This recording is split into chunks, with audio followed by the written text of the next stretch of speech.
Hello everyone, I'm Arman and welcome to my channel, where I share with you the latest insights and ideas on the gold price. In this video, I will show you how the gold price has moved according to my previous forecast and what are the possible scenarios for the future. As you can see on the chart, the gold price finally closed below 1982 and hit the first and the second target that I predicted in my last TA, here and here. The first target was 1979 and the second target was 1969.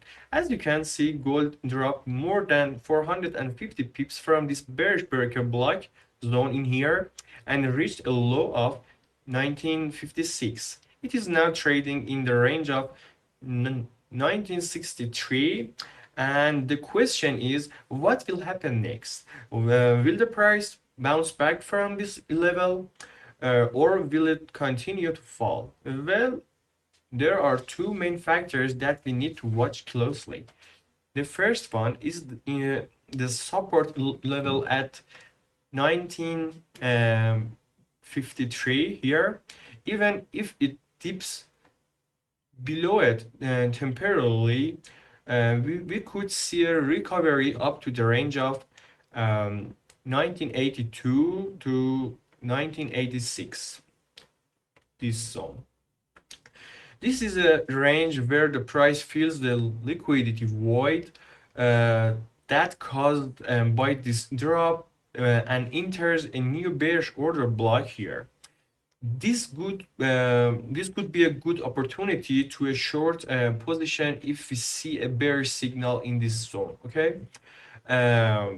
Of course, there's another resistance ahead of the price that we should pay our attention to it, which is this zone, 1969 to 1975. Okay.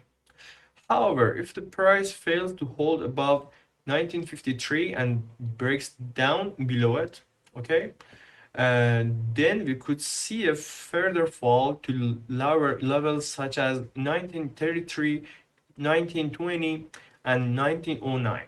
This range is an important institutional support zone that could attract some buyers and cause a bounce. This is where we look for a short-term long position if we see a bullish signal. So these are the possible scenarios that I see for the gold price in the near future. I hope you found this video helpful and informative. If you did, please like, share, and subscribe to my channel for more updates. And don't forget to hit the bell icon and get notified when I post a new video. Thank you for watching and I'll see you in the next one. Bye for now.